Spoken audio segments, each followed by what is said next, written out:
Day 116 of the Daily Stoic. There's nothing wrong with being wrong. Quote, if anyone can prove and show to me that I think and act in error, I will gladly change it. For I seek truth, by which no one has even been harmed. The one who is harmed is the one who abides in deceit and ignorance. Marcus Aurelius, Meditations 6.21. Someone once attempted to argue with the philosopher Cicero by quoting something he had said or written.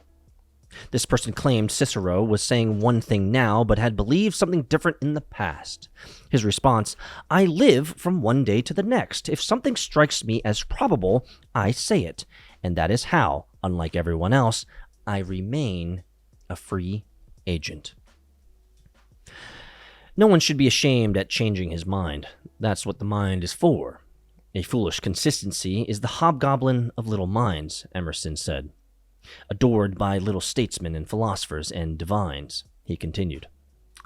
That's why we go to such great lengths to learn and expose ourselves to wisdom. It would be embarrassing if we didn't end up finding out if we were doing something wrong in the past. Remember, you are a free agent. When someone points out a legitimate flaw in your belief or in your actions, they're not criticizing you. They're presenting you with a better alternative. Accept it. I don't know about my listeners out there, and I don't know about if you guys struggle with correction. I have been fortunate in my life in that I have constantly sought out individuals, men and women alike, of industry who are far beyond my current station, who are far wiser, far more experienced, far more an expert in a particular domain of knowledge than I am. And so, because of this desire and because of this intentional engagement with these types of individuals, I think I've been pretty fortunate in so much as being corrected is an understood part of life. It's an expectation I have. Like when I've sat down with my mentors of past, I am fully prepared to say something stupid because, let's be honest, you sitting down with me, I'm going to let you have it. I'm going to let you have the real. You're going to hear all about me. And if you ask me a question, I'm going to give you full context so that you understand where I am. And in some of that, I have, of course, in the past said some foolish things. I've said some wrong things. I've needed to be corrected in my logic and thinking, especially in retrospection around certain engagements or certain situations and certain there's an idea popping up right in my mind right now. When I sat down with one of my mentors, we're at a what was it called, 24 Seasons restaurant, Perimeter Mall area. He had a wonderful steak and shrimp, and I had a steak and lobster. And I remember opening up my notes, and I remember us talking about a deal that had gone wrong, an investment. As an angel investor, I was getting mentored in how do I deploy capital successfully as an angel, right? It's my money. I don't want to lose my money. I want to make informed decisions with my money.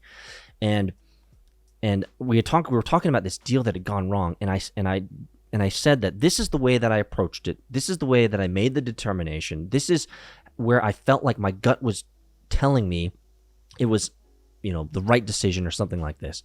And I remember going through this entire scenario, and I remember him just sitting there with absolute patience. I mean, the brother could have cut me off at any moment and been like, Peter, stop, you're stupid. That was dumb.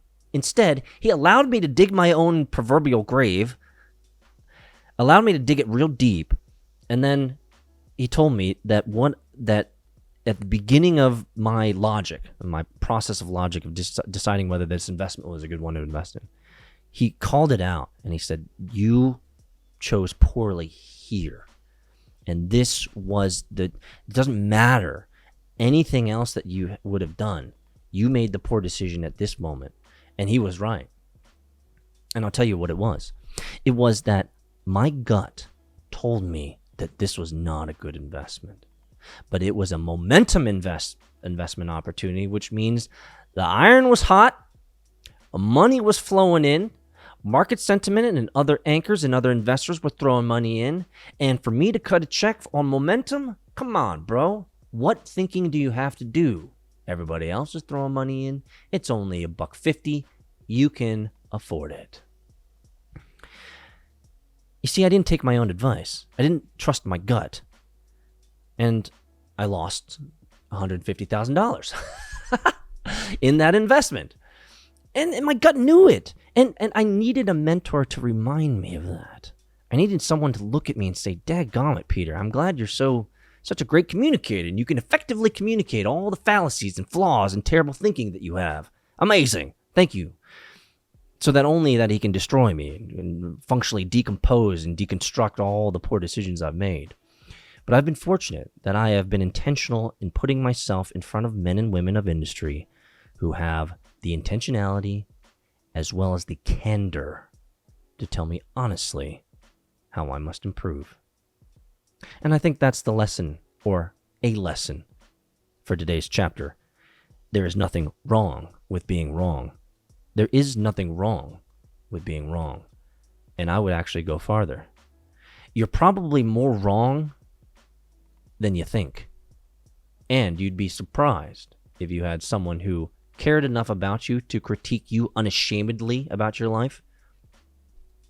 You'd probably find that individual would make your life better. Maybe you need to find that person. Maybe they're in Discord, MetaFam.